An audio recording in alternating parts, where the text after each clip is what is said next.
देखिए बेटा, आज करेंगे इंटरनल रिकंस्ट्रक्शन। जैसा कि नाम अपने आप में आपको आइडिया दे रहा होगा, इंटरनल रिकंस्ट्रक्शन।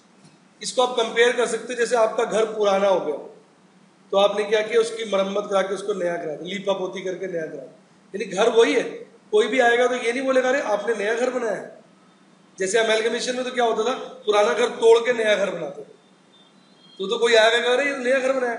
अब इसमें आपको कोई नहीं कहेगा नया घर बनाया, क्या बोलेगा, घर अच्छा लग रहा है, नया सा लग रहा है, नयापन नहीं आएगा, नयापन आ जाएगा, नया नहीं।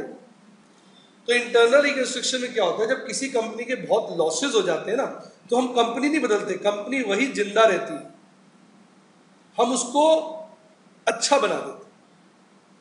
लॉसेज मतलब वो फाइनेंशियली बैड हो गई ना, उसके सारे लॉसेज खत्म कर देते। फिर सुनिए, इंटरनल रिकंस्ट्रक्शन में जिस कंपनी को बहुत ज्यादा लॉसेज हो जाए और उसकी बैलेंस शीट फाइनेंशियली वीक हो जाए, उसके हम लॉसेज खत्म करके उसको एक अच्छी नया रूप दे देते हैं, और वो कहलाता है इंटरनल रिकंस्ट्रक्शन। तो देखिए कितनी अच्छी डेफिनेशन दी है, it involves converting a financially bad company into a financially good company. तो जो कंपनी फाइनेंशियली बैड होती है उसको हम फाइनेंशियली गुड बना देते हैं। और कैसे गुड बनाते हैं, इंटरनल रिकंस्ट्रक्शन। जो गुड बनाने का तरीका है उसी को बोलते हैं इंटरनल रिकंस्ट्रक्शन। मैं आपको दिखाता हूं। अब जैसे इस कंपनी को देखो, मैंने बोला है financially bad balance sheet of ABC limited. अब इस कंपनी के अगर आप देखेंगे 8 लाख के लॉसेज है और कंपनी का बुरा वक्त चला गया, अब वो हर साल के 2 लाख रुपए कमाएगी। उसके बावजूद भी देखिए 8 लाख के लॉसेस को खत्म करने में 4 साल लग जाएंगे, और उसके बाद भी वो 2 लाख रुपए ही कमाएगी। तो कोई भी आदमी इसमें हाथ डालना नहीं चाहेगा। क्यों? वो कहेगा इतने लॉसेस है, इसमें हाथ डालने का मतलब है इसके लॉसेस को भी अपने साथ गले लगा लो। तो भले कंपनी का भविष्य अच्छा है, फिर भी कोई पैसा नहीं लगाना चाहेगा। क्यों? क्योंकि ये 8 लाख के लॉसेस तंग कर रहे हैं। अब हमने इन 8 लाख के लॉसेस को खत्म करना है। वो कैसे खत्म होंगे? ये जितने भी 5 तरह के लोग हैं जिन्होंने इस कंपनी में पैसा लगाया, वो इन लॉसेस को बियर करेंगे। साथ ही हाथ बढ़ाना साथ ही। अब सब लोग हाथ बढ़ाकर इस लॉस को खत्म करें। एक एग्जांपल से दिखाता जाता हूं, 2 बैलेंस शीट्स, अब वो क्लियर हो जाएगा। कैलकुलेटर खोल लें, 8 लाख के लॉस राइट ऑफ करना, एक एक करके देखना। इसके इक्विटी शेयर्स कितने के? 4 लाख। अब देखिए नई बैलेंस शीट में हमने इक्विटी शेयर कितने कर दिए? 5 लाख, 50,000। तो कितने का लॉस बियर किया इन्होंने? 3.5 लाख का। सबसे ज्यादा लॉस इन्होंने बियर किया। प्रेफरेंस शेयर कितने के? 2 लाख। नई बैलेंस शीट देखो, 40,000 कर दिए, तो इन्होंने कितने का लॉस बियर किया? 1,60,000। डिबेंचर्स कितने हैं? 5 लाख। नई बैलेंस शीट देखो, 460, इन्होंने कितना बियर किया? 40,000। क्रेडिटर्स कितने हैं? 5 लाख। नई बैलेंस शीट देखो, कितना बियर किया? 1 लाख। बिल्स पेबल कितने के हैं? नई बैलेंस शीट देखो, कितना बियर किया? 1.5 लाख।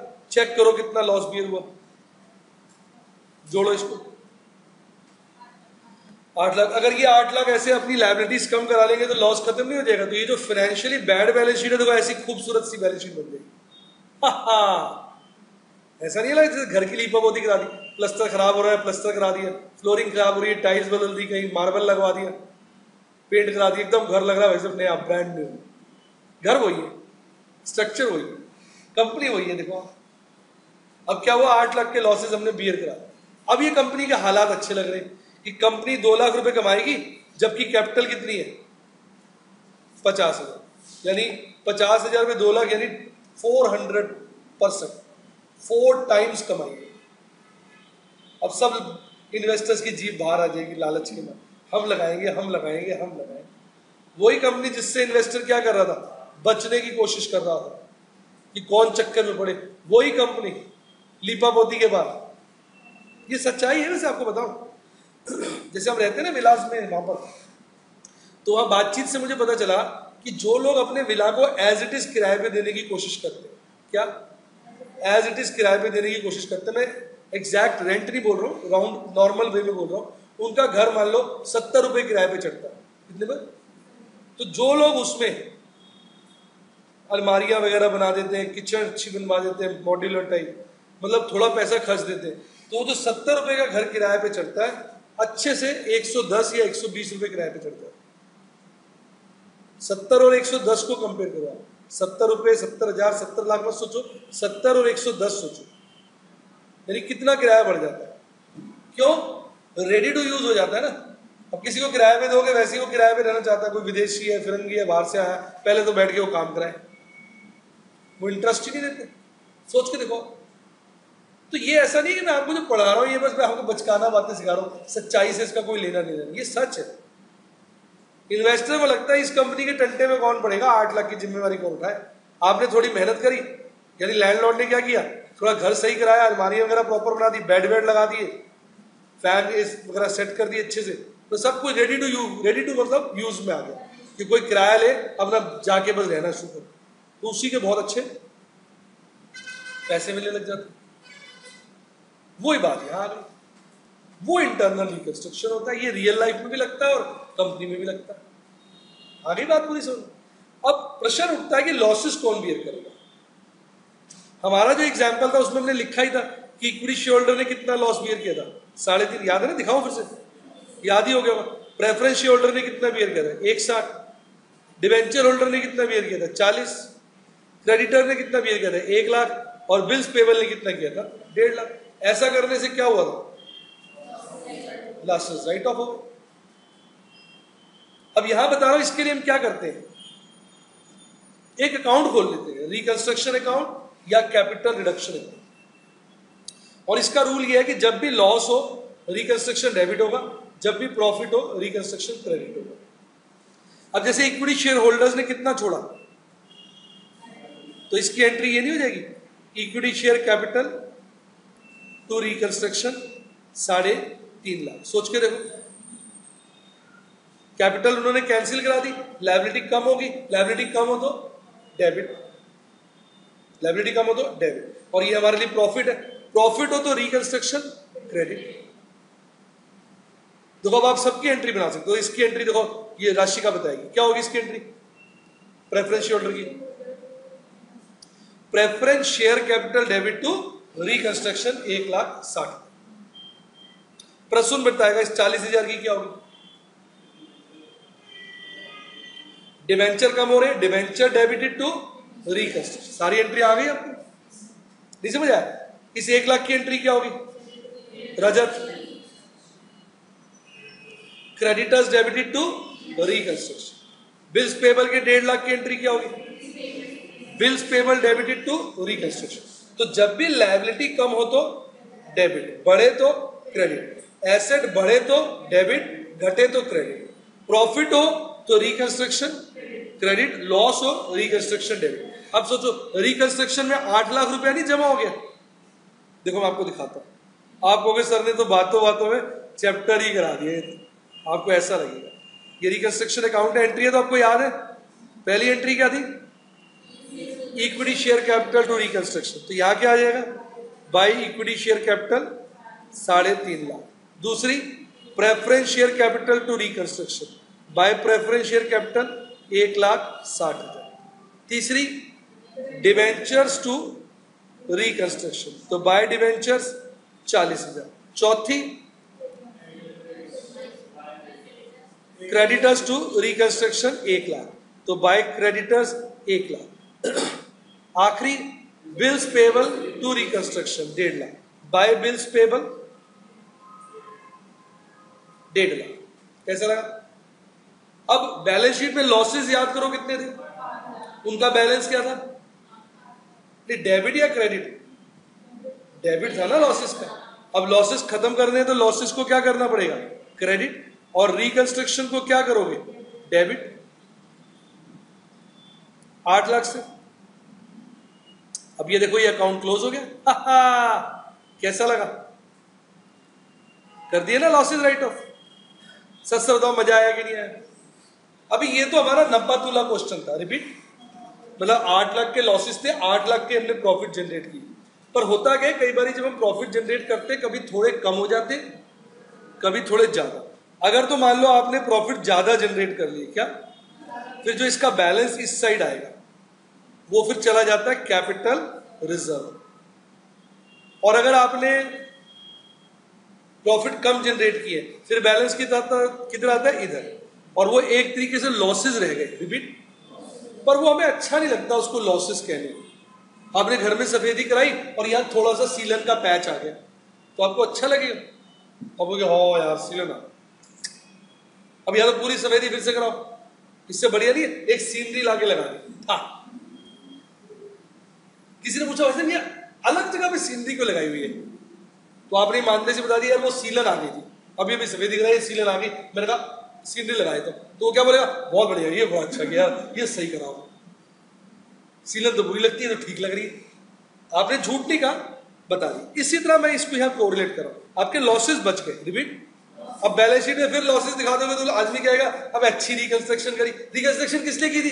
आप कहोगे लॉसेस हटाने के लिए। ये नई बैलेंस शीट में क्या है? आप कहोगे लॉसेस है, कहोगे मैनर्स है। फायदा क्या हुआ? तो इसलिए आप उसको लॉसेस ना कह के ना बाय गुडविल लिख देते हो और नीचे फुटनोट में बता देते हो ये गुडविल जो है ये एक्चुअली रिमेनिंग लॉसेस जो राइट ऑफ नहीं कर पाए थे ये वो है, और इसको हम अगले साल तक राइट ऑफ या एक आध साल में जब प्रॉफिट कमाएंगे वहां से राइट ऑफ करेंगे। तो वो सीनरी वाला एग्जांपल परफेक्ट हो गया ना। आपने सीनरी लगाई यानी गुडविल दिखाया पर झूठ नहीं बोला। एक तो होता ना, अब मेरे से पूछा भाई सब सीनरी यहाँ क्यों लगी हुई है, अरे तो यही लगती है, देखो सीनरी का डिजाइन ऐसा है, ये यही लगती है। मतलब आप झूठ बोल रहे हो उसको, मतलब बेवकूफ बनाने की कोशिश करो, आज में भी डाउट में भाई सब अजीब लग रहा है, अरे यहाँ क्यों लगाई है? सेंटर में लगाता दीवार के, कॉर्नर में जाके लगाती है टेढ़ी करके वो, और पूछने वगैरह नहीं, ये मॉडल आर्ट ही ऐसी लगता है कॉर्नर में। तो हम ऐसा झूठ नहीं बोल रहे, उसने भी सिंसियरली कह दिया, हमने भी सिंसियरली बता दिया भाई ये गुडविल अनअमोर्टाइज्ड लॉसेस है जो थोड़े से रह गए, इनको हम राइट ऑफ कर देंगे। और गुडविल कहने का पर्पस ये होता है कि हमने राइट ऑफ कर दिया, हमारी पोजीशन स्ट्रांग है, लॉसेस कह नहीं रहे, गुडविल टाइप है, इसको बस राइट ऑफ करो। तो अब तक आपने क्या क्या सीखा, सोचो जरा, समराइज करो। पहले आपने सीखा कि जब इतने ज्यादा लॉसेस होते हैं तो कोई आदमी पैसा नहीं लगाना चाहता, बैलेंस शीट फाइनेंशियली क्या होती है, वीक। फिर ऐसी बैलेंस शीट देखकर प्रमोटर्स, शेयर होल्डर्स के मन में गाना आता है, कौन सा? साथी हाथ बढ़ाना साथी रे। सब लायबिलिटी साइड वाले लोग हाथ बढ़ा के लॉसेस राइट ऑफ कर दो। तो राइट ऑफ करने से क्या होता है, बैलेंस शीट में लॉसेस खत्म हो जाते। फिर बातों बातों में मैंने आपको उसकी क्या सिखा दी, जर्नल एंट्री भी सिखा दी आपको, हाँ के ना, बकायदा क्वेश्चन करके दिखा दिया। पहले आप जर्नल एंट्री पास करोगे फिर ये अकाउंट बनाओगे। हमारा तो परफेक्ट क्वेश्चन था तो 8 लाख खत्म हो गए थे, अगर नहीं खत्म होते तो बैलेंस कहां जाता, गुडविल या कैपिटलिज्म। डेबिट बैलेंस आता तो बाय गुडविल, क्रेडिट बैलेंस आता तो टू कैपिटलिज्म, और फिर नई बैलेंस शीट हम बना देते। मजा आया कि नहीं? अभी मैं आपको ओल्ड फॉर्मेट की बैलेंस शीट ही दिखा रहा हूँ, रिपीट। एक्चुअली ओल्ड फॉर्मेट की बैलेंस शीट ना थोड़ी कंफर्टेबल होती है, कॉन्सेप्ट समझने के लिए अच्छी। अभी मैं इसको वैसे बना दूंगा ना आपको अनकंफर्टेबल लग जाएगा।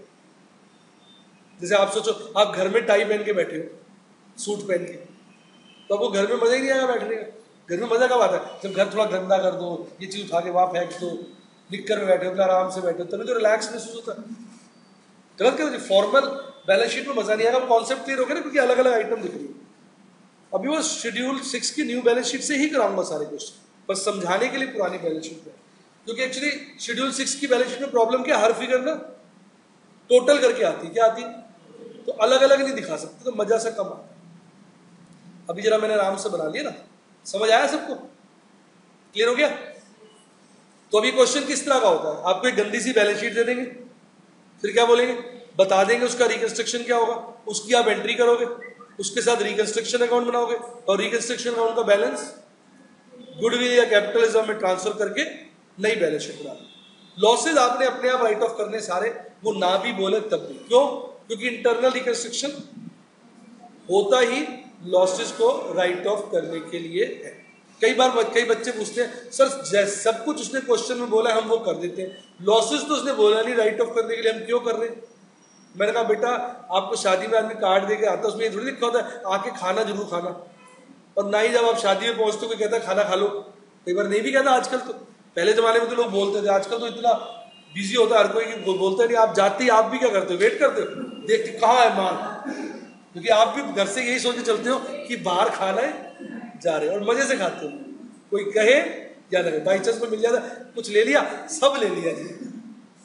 यानी वही वाली बात यहां पर है कि हमें कोई कहेगा नहीं कि लॉसेस राइट ऑफ करो, वो हमारी जिम्मेवारी, बिना बोले हमें उसको राइट ऑफ करना। पूरी थीम समझ में आ गई?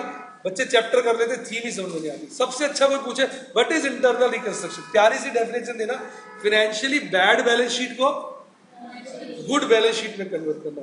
कंपनी की जो फाइनेंशियली बैड पोजीशन है उसको फाइनेंशियली गुड बनाना। कैसे?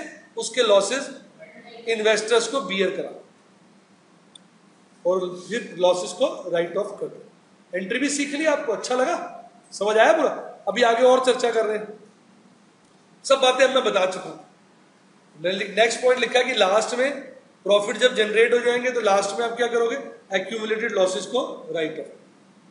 फिर मैंने कहा कि अगर उसके बाद बैलेंस बचे क्या, डेबिट, तो कहां चला जाएगा, गुडविल में। क्रेडिट तो कहां चला जाएगा, कैपिटल रिजर्व। क्लियर? फिर उसके बाद मैंने बताया कि लॉसेस कौन बियर करता है, टू ओनर कौन होता है कंपनी का, तो इसलिए सबसे ज्यादा लॉस कौन बियर करेगा, उससे छोटा ओनर कौन होता है, उससे कम कौन बियर करेगा। उसके बाद आता है अनसिक्योर्ड क्रेडिटर्स का नंबर, इसका, और बिल्कुल लास्ट में आता है सिक्योर्ड क्रेडिटर्स। अगर आप देखेंगे मेरा जो एग्जाम्पल था मैंने उसमें इस बात का ख्याल रखा था, आप चेक करो एक एक बात। अगर आप मेरा ये क्वेश्चन सुनेंगे, कई बार बच्चे कहते सर आपने एक क्वेश्चन में पूरा चैप्टर समझा दिया था, उसमें तो दिक्कत ही नहीं आती। अब ध्यान से देखो, एक बात क्लियर होगी, 4 लाख के बदले 3.5 लाख का लॉस बियर किया, लगभग 90%, 87.5% लॉस हमने उनको बियर करा। तो 4 लाख के उनके बच क्या गए, सिर्फ 50,000, 12.5% रह गया उनका क्लेम। परसेंटेज वाइज देखो, सबसे ज्यादा इक्विटी शेयरहोल्डर ने भी, प्रेफरेंस का देखो 80%, 2 लाख को कितना बियर कराया, 1 साल, उनका क्या रहा था 87.5, प्रेफरेंस का क्या है 80। डिवेंचर सिक्योर्ड होते हैं ना, सबसे कम इनका देखो 10% से भी कम है, 10 से भी कम है, 8% है। क्रेडिटर्स और बिल्स पेबल क्या होते हैं, अनसिक्योर्ड, उनका परसेंटेज ज्यादा, लगभग 20% के आसपास आ रहा है, 18-20%। तो थीम समझ में आ गई आपको? अच्छा लगा ये भी? देखो ये कॉन्सेप्ट क्लियर हुआ, ठीक। अब ये मैंने रूल्स बताया, ये मैं आपको पहले ही बता चुका हूं, 6 रूल बोल दिए थे मैंने बीच में। लायबिलिटी कम हो तो डेबिट, बढ़े तो क्रेडिट। एसेट कम हो तो क्रेडिट, बढ़े तो डेबिट, उल्टा रूल है। प्रॉफिट हो तो रिकंस्ट्रक्शन क्रेडिट करोगे और लॉस होगा तो रिकंस्ट्रक्शन डेबिट। तो बातों बातों में हमने क्वेश्चन भी कर लिया और सारी बातें भी सीखी। बाकी ये नया फॉर्मेट है बैलेंस शीट का, एक बार नहीं कई चैप्टर्स में पढ़ा चुका हूं, नया फॉर्मेट, आप इससे परिचित हो, लेकिन फिर एक बार बता देते, परिचय बार बार होने से याद हो जाता है। लायबिलिटी साइड पे याद रखो 3 चीजें होती हैं, equity share holder fund, non current liability, current liability, याद रहेगा। लायबिलिटी साइड पे 3 चीजें, equity share holder fund, non current liability, current liability. Asset side पे 2 चीजें, non current asset, current asset. बच्चों को याद ही है, चेहरे से लग रहा है। तो equity and liability main heading होता है, पहला शेयर होल्डर फंड, इसके 2 मेन चीजें होती है, share capital, reserve and surplus. फिर आता है शेयर एप्लीकेशन पेंडिंग अलॉटमेंट, ये आपको रेयर क्वेश्चन में मिलेगा। क्या मिलेगा? तो आपको ज्यादातर तो यही मिलेगा, और दूसरा क्या मिलेगा, नॉन करंट लायबिलिटी और current liability. Non current liability के 4 हेड होते हैं, long term borrowings, deferred tax liabilities, other long term liabilities, long term provisions. पहला long term borrowings, deferred tax liabilities, other long term liabilities, long term provisions. और जब current liabilities में आ जाते हो तो सेम सही है, ये लॉन्ग टर्म बोरोइंग था, ये शॉर्ट टर्म बोरोइंग। यहां डेफर्ड टैक्स लायबिलिटी था, यहां पे क्रेडिटर्स है, ट्रेड पेएबल्स, क्रेडिटर्स और बिल्स पेएबल, बाकी दोनों सेम है।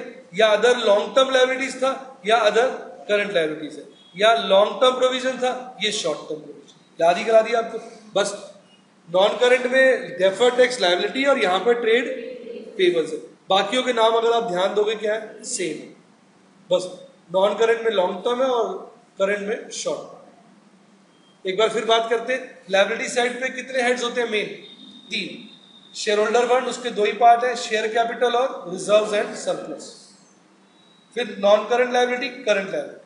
नॉन करंट लायबिलिटी में पहला long term borrowings, current liability में short term borrowings. Non current liability में दूसरा deferred tax liability, current liability में ट्रेड पेबल्स, बाकी सब सेम ही है। नॉन करंट के अंदर अदर नॉन करंट लायबिलिटीज, उसमें अदर करंट लायबिलिटीज, और नॉन करंट प्रोविजंस या लॉन्ग टर्म प्रोविजंस, और उसमें शॉर्ट टर्म प्रोविजंस। कैसा लगा? क्लियर? सोच लो। अब आ जाओ एसेट्स। एसेट्स के 2 ही हेड मैंने बताया, non current assets, current assets. याद ही हो गया होगा, हर चैप्टर में याद कराता हूं। ये तो बैलेंस शीट बच्चों को मुश्किल लगती नहीं है मेरे। अब सबसे पहले फिक्स्ड एसेट्स। फिक्स्ड एसेट के 4 पार्ट होते हैं, सारे नॉर्मली क्वेश्चन में नहीं मिलेंगे आपको, थोड़े मिलते हैं, फिर भी जानकारी के लिए। टेंजिबल, इनटेंजिबल, और जो टेंजिबल अंडर प्रोडक्शन है, जो बन रहे हैं वो इधर आ जाएंगे, और जो नॉन टेंजिबल अंडर प्रोडक्शन है वो इधर आ जाएंगे। यानी फिक्स्ड एसेट के मेन तो 2 ही हेड्स हैं, टेंजिबल, इनटेंजिबल। पर वो 4 कैसे हो गए? Tangible, intangible, tangible under production, intangible under production. Tangible under production को बोल देते हैं कैपिटल वर्क इन प्रोग्रेस।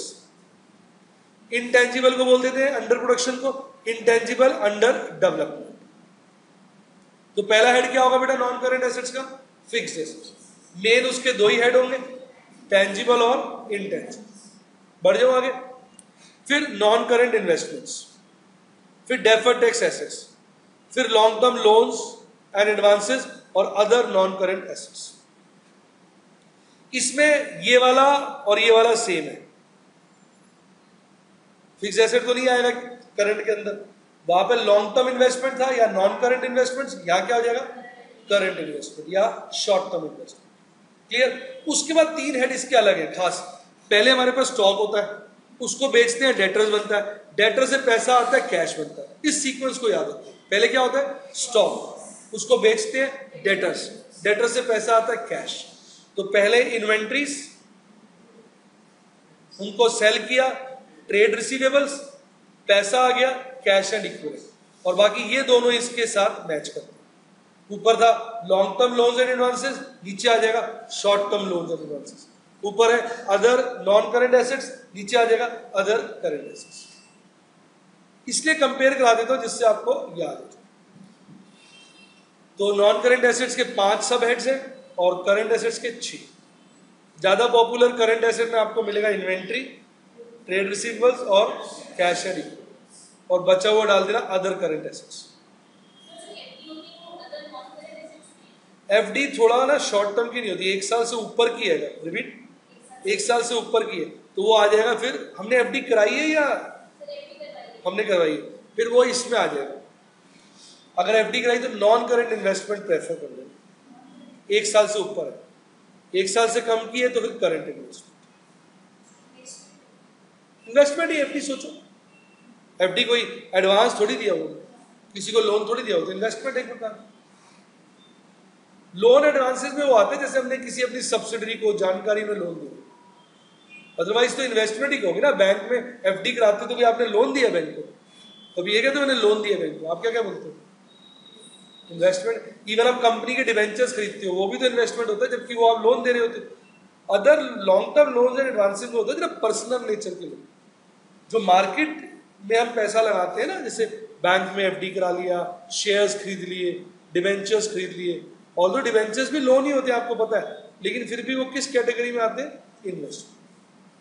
कैसा लगा?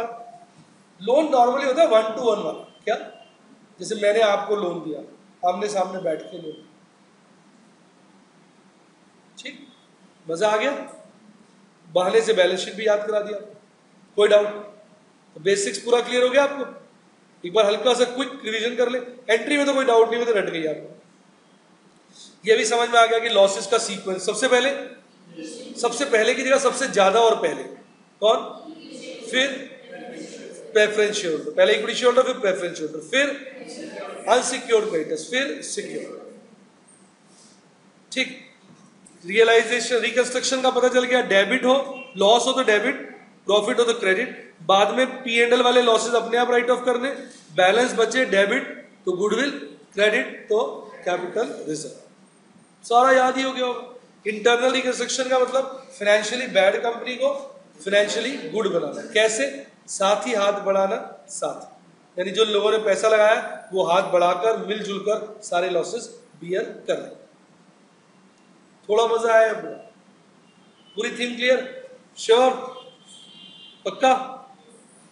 और लॉस प्रॉफिट की एंट्री तो सीखी नहीं मैंने, आपको बातों बातों में सारी एंट्री करके दिखा दी, नहीं?